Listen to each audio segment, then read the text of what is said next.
Thank you for taking the time out to watch this short video from the Equality Office. This is our contribution towards the Change World module. My name is Mohammed Ilyas. I'm the Head of Equality, Diversity and Inclusion here at the University of Hertfordshire. I work very closely with my colleagues Sarah Gola-Seletsky and Armani Raymond.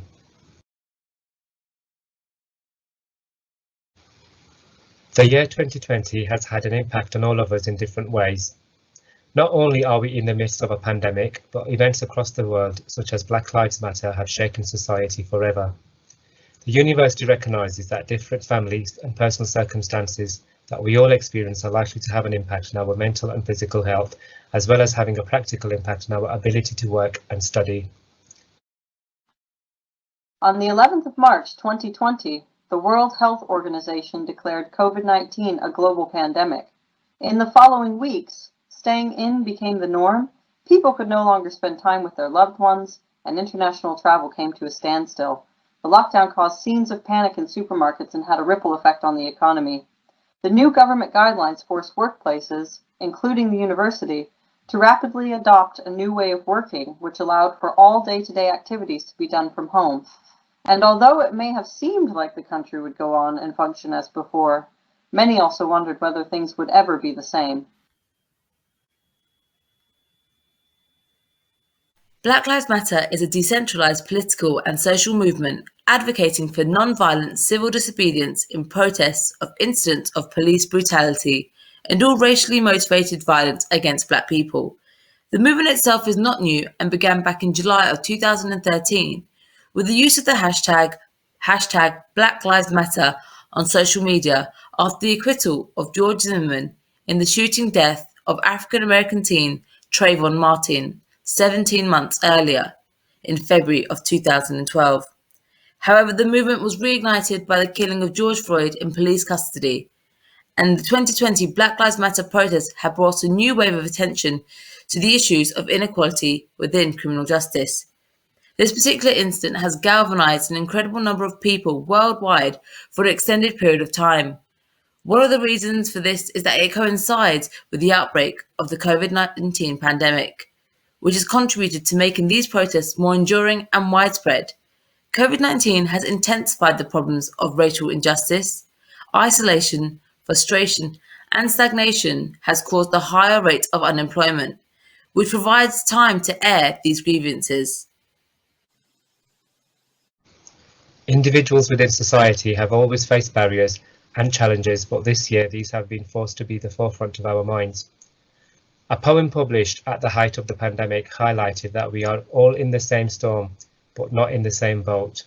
Some claim the coronavirus outbreak was a great equalizer, but the impact of COVID-19 has fallen unevenly and unequally on society.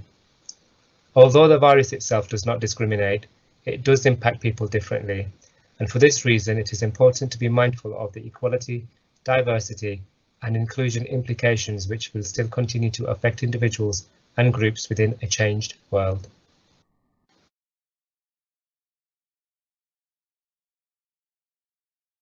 We now turn to look at how COVID-19 has had a disproportionate impact on individual and group characteristics.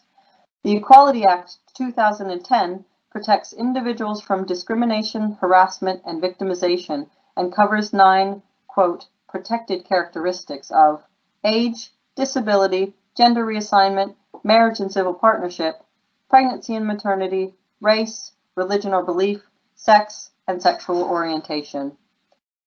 We all have multiple characteristics and aspects of our identities which affect us in intersecting and complex ways, and this will be no different in a changed world.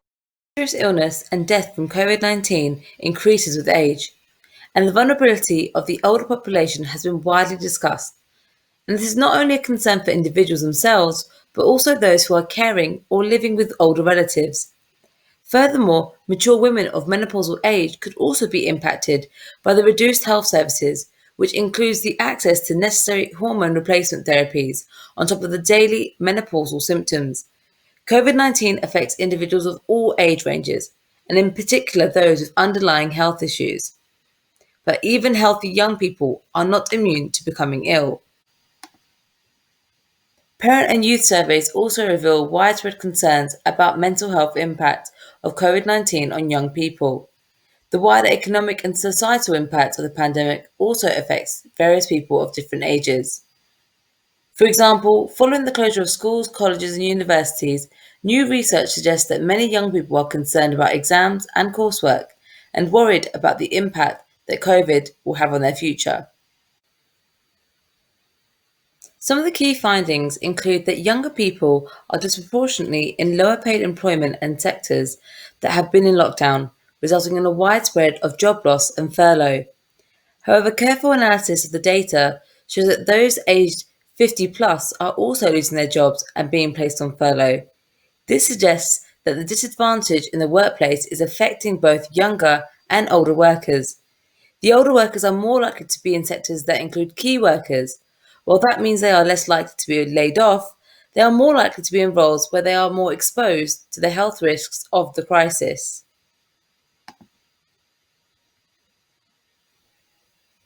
This image here shows the age analysis of those who have been furloughed, and as you can see, across the board, all ages have been affected.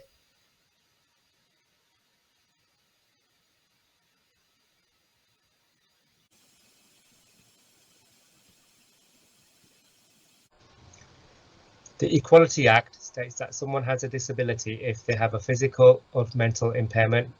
That impairment has a substantial and long-term adverse effect on their ability to carry out normal day-to-day activities.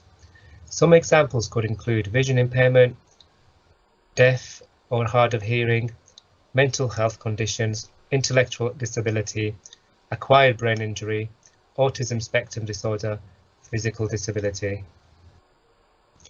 Someone with a disability must think about how they navigate the challenges of everyday life, even under normal circumstances, and the pandemic has added additional elements to consider. For example, someone who lip reads will need friends, colleagues, shopkeepers, and others to wear transparent face masks. A person who is visually impaired spends a lot of time touching objects and holding them close to their face, which we are advised should be avoided since it is not well understood how the infection is transmitted. People with a disability may also have a compromised immune system, leaving them more susceptible to COVID-19, while those with a mental health issue may at this time feel increased levels of anxiety and stress. All the general challenges that come with the pandemic apply, but there are additional barriers for disabled individuals. Communication. Getting information can be more difficult for people with vision, hearing, and even cognitive disabilities, as sources may not be accessible. Adopting recommended public health strategies, such as social distancing. Those who have personal aides and caregivers cannot participate in social distancing in the same way that others are, and washing hands. Frequent hand washing is not always feasible for people with certain types of physical disabilities. Equitable access to healthcare for disabled individuals is also a long-standing barrier worsened by COVID-19. Many disabled students already face challenges during their time in higher education that students without known disability do not. Even under normal circumstances, disabled students are less likely to continue their degrees, graduate with a good degree, and progress onto a highly skilled job or further study. There is a risk that the pandemic may be increasing these challenges and creating new issues, particularly if students are unsure of how to access study support or financial aid. University of Hertfordshire does not currently have a disability awarding gap in most schools, but it is important that this be kept in mind.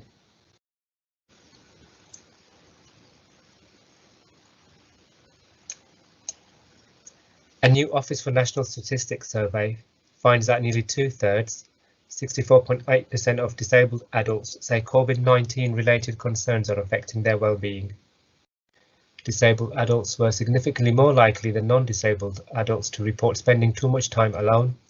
Around a third, 35% of disabled adults reported this, compared with around a fifth, 19.9% of non-disabled adults. Almost 1 in 10, 8.3% adults with a disability reported often or always feeling lonely in the last 7 days, and this is in compared to with less than 1 in 20 non-disabled adults. The fact that disabled adults are more likely to report having self-isolated because of COVID-19, 52.7%, compared with non-disabled adults 32.3%, is likely to be contributing to these observed trends.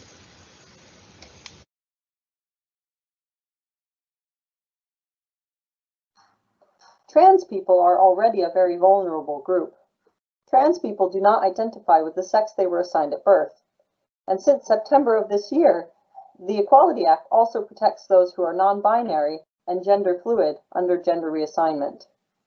Trans people are no more likely to catch COVID-19 than the general population, but evidence shows that they could experience similar social and well-being challenges as lesbian, gay, and bisexual plus individuals as a result of the lockdown situation. Trans people of color, for example, are twice as likely to attend LGBT-specific venues as white trans people and have lost these vital safe spaces during the lockdown and amidst the pandemic.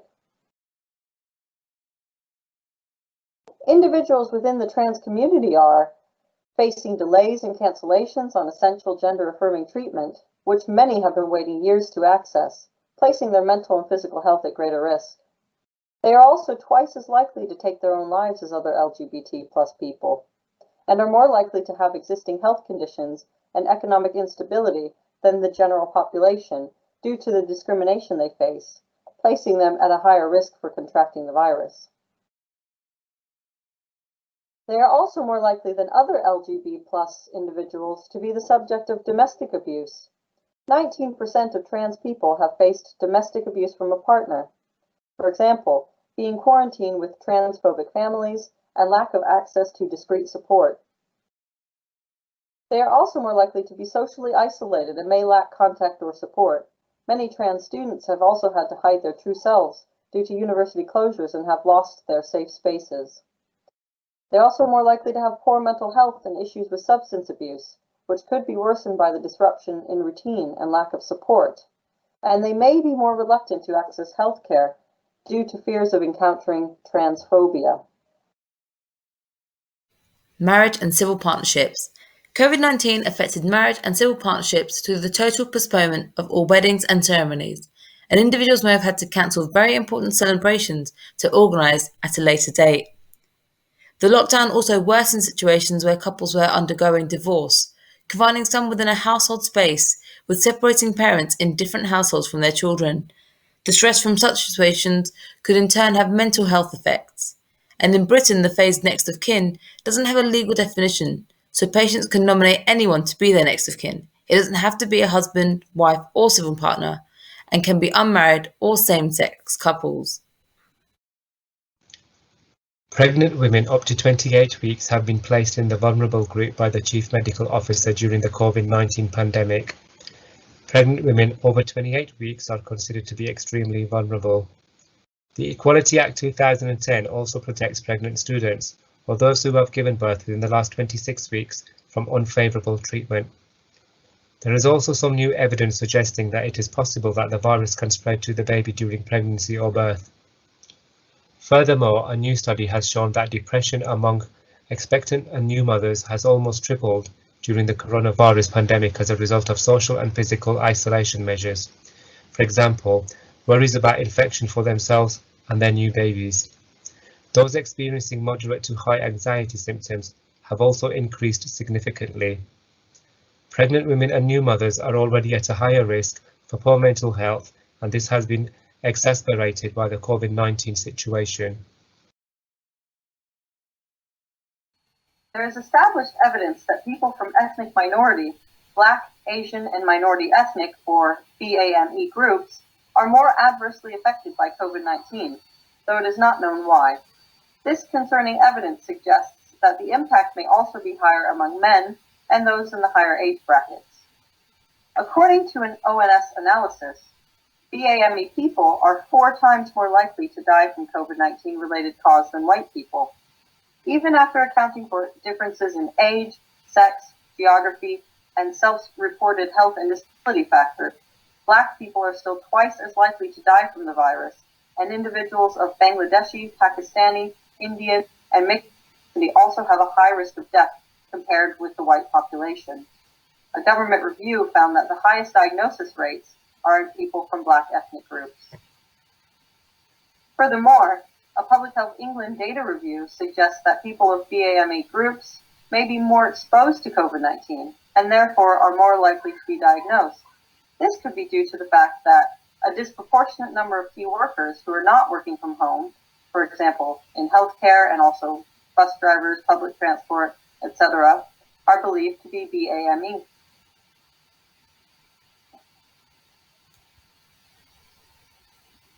As well, individuals from BAME communities are more likely to live at home or in intergenerational housing, to experience higher rates of poverty and be more vulnerable to the economic fallout caused by COVID-19, and to be more reliant on public transportation. As well, research and discussions have made clear that the pandemic did not create health inequalities, but rather exposed and exacerbated long-standing inequalities affecting BAME groups in the UK. Both women and people from BAME backgrounds have been highlighted as particularly vulnerable to the economic and social impacts of the crisis.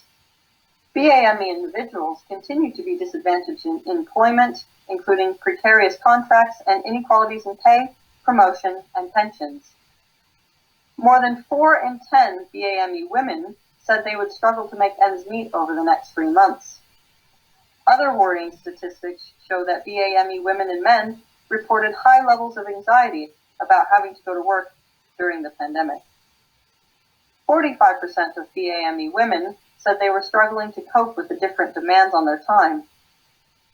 Over half of disabled or retired BAME women said they were not sure where to turn for help as a result of the pandemic. And finally, life satisfaction and happiness were lowest for BAME women. Religion or belief. During this dark time and the impact that the pandemic is having on the world, many people have turned to their religion or belief. However, the pandemic and the lockdown has impacted the way in which we worship. Many sessions across the world have also come to a halt. This could be Sunday school, festivals, pilgrimage. Majority of these places have closed down and had to move on to online streaming sessions. Creativity and interpretation. Religious groups have also responded to the challenges of the pandemic in creative ways. Hijabs are being pulled over the mouth and nose as a covering, and a Sikh woman designed longer face masks that cover all facial hair and accommodates for those who wear turbans. And one Birmingham designer also created PPE for men with turbans.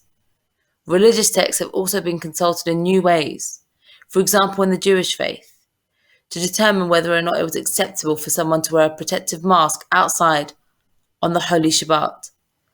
And after much discussion, most rabbis have determined that the answer to this is yes.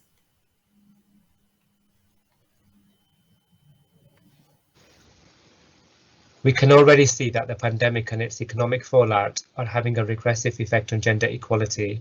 Research from McKinsey shows that women's jobs are 1.8 times more vulnerable to this crisis than men's jobs. One reason for this greater effect on women is that the virus is significantly increasing the burden of unpaid care, which is disproportionately carried by women. We recognise that gender is a spectrum that many individuals identify as non-binary and gender fluid. However, we focus on the issues affecting men and women here. Alongside this, when looking at women, research shows that they could be at a higher risk due to making up the majority of healthcare workers. Women are more likely to be in temporary, part-time and precarious employment and have also shown to be in many instances to take on the bulk of childcare responsibilities and also make up a higher percentage of single parents, to devote significantly more time to household work and are more susceptible to domestic abuse in times of crisis. All of these factors could have a negative impact on their ability to study and research and final attainment and career prospects. The pandemic also had a huge impact on working mothers, as 74% of self-employed mothers have had their earning potential reduced because of a lack of access to childcare. For men, the mortality rate due to COVID-19 is higher than for women, particularly men of older ages and from ethnic minority backgrounds. In addition, Flexible working study arrangements are sometimes viewed more favourably for women and therefore not supported for men in the same way as they might be for women. It must be ensured that men are equally supported if needing to further engage with childcare and other caring responsibilities. So how do we define sexual orientation? Sexuality has to do with the way someone identifies, how they experience sexual and romantic attraction, if they do, and their interest in and preferences around sexual and romantic relationships and behavior. People experience and identify their sexuality in many ways, and this section refers to issues and support relevant to lesbian, gay, bisexual, and other communities within this category. Considerations for transgender individuals, as we already discussed, was under gender reassignment. LGBT+ people are no more likely to catch COVID-19 than the general population, similarly to transgender individuals. However, there is evidence to suggest that LGBT+ individuals may experience additional social and well-being challenges as a result of the current situation. Individuals from marginalized or disadvantaged groups, such as LGBTQ+, who are already experiencing poorer outcomes in healthcare, are also often disproportionately affected by the wider healthcare implications of the pandemic. For many young LGBT+ people, the COVID-19 lockdown has meant that they no longer have the respite of their friends, communities, and partners. Parents who either do not know their sexuality or who disapprove can restrict their contact with the outside world. LGBT+ people from BAME backgrounds also face disproportionate levels of homelessness and live with a heightened risk of safety issues. LGBT+ people of color are twice as likely to attend LGBT-specific venues as white LGBT+ people and have lost vital safe spaces. Similarly to transgender individuals, individuals within the LGBT+ community are also at a higher risk of homelessness due to being rejected by family members, more likely to be socially isolated and may lack contact or support, more likely to have poor mental health and issues with substance misuse, which could be worsened by the disruption in routine and lack of support. The golden thread across all the events that took place this year is the direct impact they've had on our mental health and well-being, and the barriers and challenges that we've all faced as a result of the changed world. Over the years, the rise in mental health initiatives and awareness have supported those who have actively been seeking to find information, advice, and guidance. The current climate has acted as a catalyst for those who are suffering in silence to reach out and have their voices heard. Many of us are worried about coronavirus and how it will affect us and those that we love.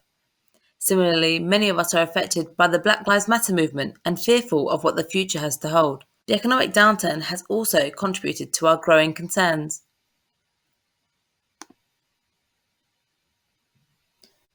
The changed world has brought out our barriers and challenges to the forefront.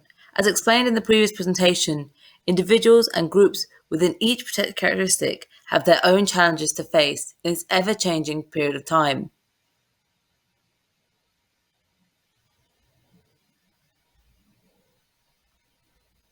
Inclusive institution. As an employer and educator, we have put this information together to help us better understand and meet the unique needs of our diverse community, staff and students. We are working together with our departments across the university to ensure we achieve our aim of being an inclusive institution where staff and students are empowered and given a voice. Although the world has changed forever, we also hope that some of the gains made throughout this period will carry over to create more flexible work and study opportunities to accommodate the work-life balances. At UH, some of our recommendations have included the importance of offering flexible working.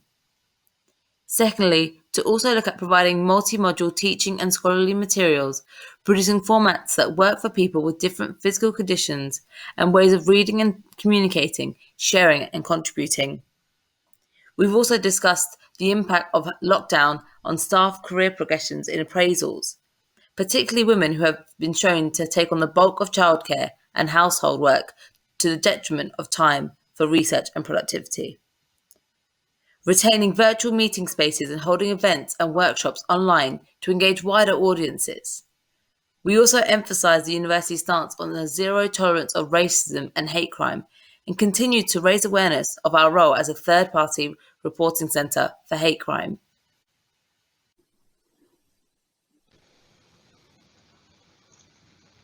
We would like to thank you for watching this video of the importance of taking equality, diversity and inclusion into consideration in a changed world. Further information about the support we provide may be found in our Equality Office, Ask Hearts and StudyNet pages.